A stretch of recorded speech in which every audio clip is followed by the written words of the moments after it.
A disparate collection of vagabonds and strays. Did you have anyone particular in mind?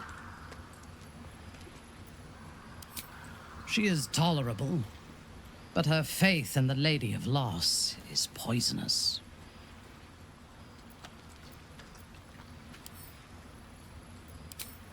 The very concept of Sharan worship is self-indulgent. They would have you think every whispered word and hidden thought is of value, but it is not so. I have performed 1,000 interrogations, squeezing out the most guarded secrets held in heart, mind, and soul. I can tell you this. When the trivial parts have been whittled away and I have sifted through what remains, in most cases, a person amounts to nothing at all. It doesn't seem long ago that Minthara would have sought to kill us, and now we've welcomed her along.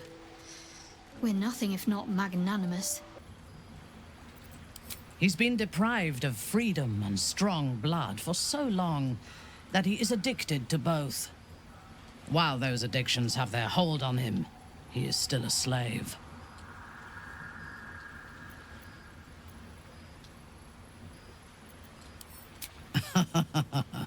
No. He is well aware that I would exsanguinate him entirely if he flashed his fangs at me.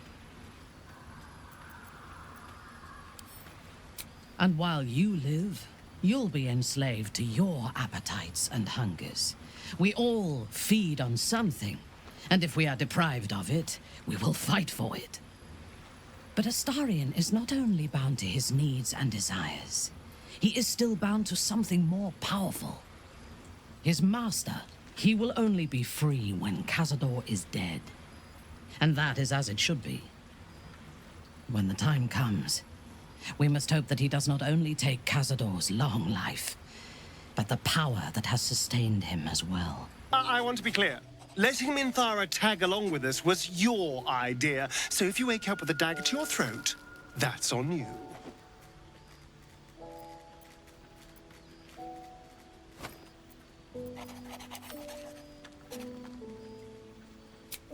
Excuse me? I would never. But fine. Take her if you wish. Just know I'll be resting with one eye open. I want to be clear. Letting Minthara tag along with us was your idea, so if you wake up with a dagger to your throat, that's on you.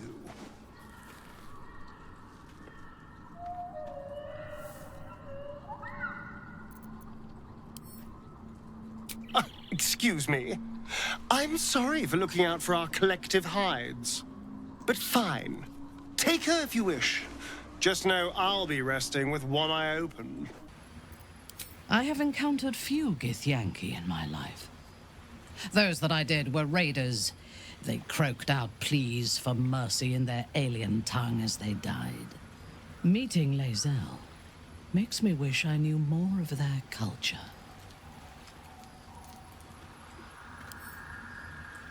I did.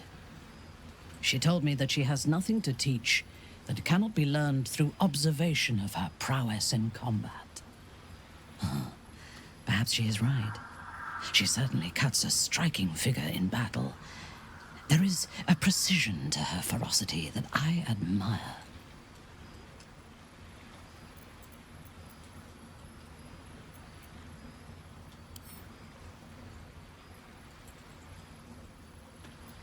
To one who only sees the surface of things, perhaps. You should look deeper. There is a fanaticism in the Lothsworn that lends itself to chaos. They turn their blades on one another as readily as on outsiders. The Gith have stricter hierarchies and stronger commitment to a single cause. Some, like Laezel, question that cause. But even so, she retains the discipline of her training. The Drow is unpredictable, uncompromising. I respect her almost as much as I distrust her. The wizard? No. Their mastery of the weave is commendable, but they are poor conversationalists. In my experience, They do not usually live long enough to make the effort of befriending them worthwhile. Either the enemy recognizes they are a threat and kills them swiftly, or their curiosity leads them to combust while experimenting with the limits of magic.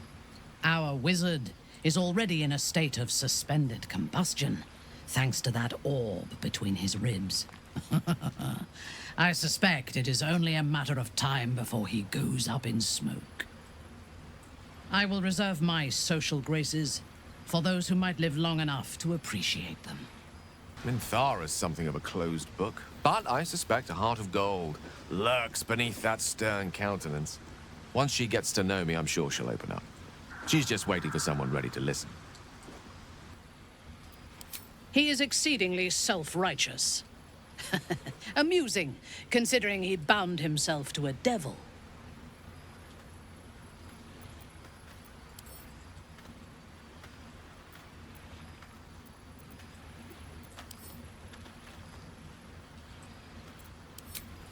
Wyll doesn't just have blood and dirt on his hands. He has stains on his soul. Those last more than a lifetime. It is as it should be. Purity of soul and deed will not help us to survive the Absolute. I would rather be allied with a warlock than the spoiled son of a noble who has more experience with diplomats than devils. I have never known anyone so ferocious and unassailable in battle, and yet so fragile and impermanent in their very being. I often think of mortality as a curse. In time, all that I am and all that I have known and learned will be lost. In time, our cities will be dust. Karlach does not seem to have such anxieties. Perhaps because she cannot afford to. She exists in the moment, and she will burn out and be gone in a moment. There is something very beautiful about that.